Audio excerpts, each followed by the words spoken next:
नमस्कार, मेघाच मराठी रेसिपी मध्ये आज आपण स्वामी समर्थाच्या प्रगट दिनानिमित्त बेसनाचे लाडू तयार करत आहे। आता आपण त्यासाठी लागणारे साहित्य बघून घेऊ। लाडू करण्यासाठी आपण या वाटीनं 2 वाटी एवढं बेसन पीठ घेतलेलं आहे, त्याच वाटीनं अर्धी वाटी एवढं तूप घेतलेलं आहे। सर्वप्रथम हे तूप आपण कढईत टाकून घेऊ। जर मोजलं तर चमच्याने 5 चमचे असे हे घट्ट तूप घेतले होतं। 5 चमचे म्हणजे अर्धी वाटी। आता हे 2 वाटीचे बेसन पीठ घेतलेले आहे, ते पूर्ण बेसन पीठ आपण यात टाकायचं आणि कुठेही गॅस मोठा न करता एकदम मीडियम गॅसवर हे बेसन पीठ आपण छान भाजून घेऊ। हे मिश्रण आपण छान 10 मिनिटं झाले लगातार हलवत भाजतोय। आता हे थोडंसं भाजत आलेलं आहे आणि हे मिश्रण थोडं कोरडंही वाटत आहे, त्यामुळे मी याच्यात 1 चमचा तूप आणखी टाकत आहे।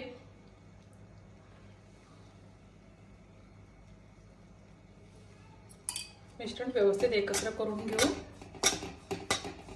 बेसन पीठ आता छान खमंग असं भाजून झालंय, तुम्ही बघू शकता। आपल्याला हे बेसन पीठ भाजायला जवळजवळ अर्धा तास लागलाय। बेसन लाडू करणं म्हणजे फार पेशन्सचं काम आहे, थोडाही अजिबात गॅस मोठा करता येत नाही आणि बारीक गॅसवर लगातार असे हलवत हे भाजून घ्यावं लागतं।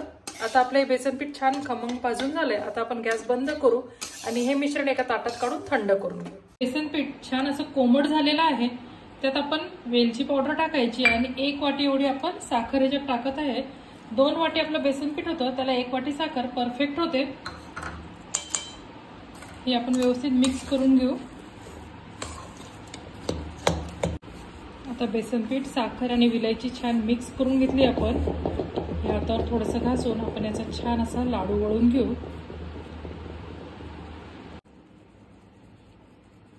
तुम्ही बघू शकता सहज किती छान आपला लाडू तयार झालेला आहे।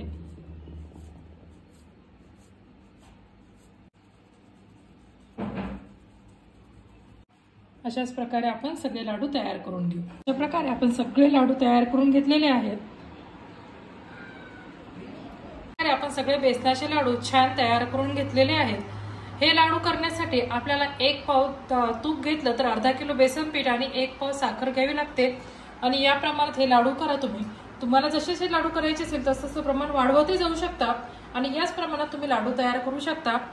हे लाडू तुम्ही नक्की तयार करून पहा। आमच्या इथं तर हे सगळ्यांना फार आवडतात आणि खूप टेस्टी लागतात। फक्त व्यवस्थित भाजा म्हणजे ते चिकट लागत नाहीत आणि व्यवस्थित खमंग असा लाडू लागतो।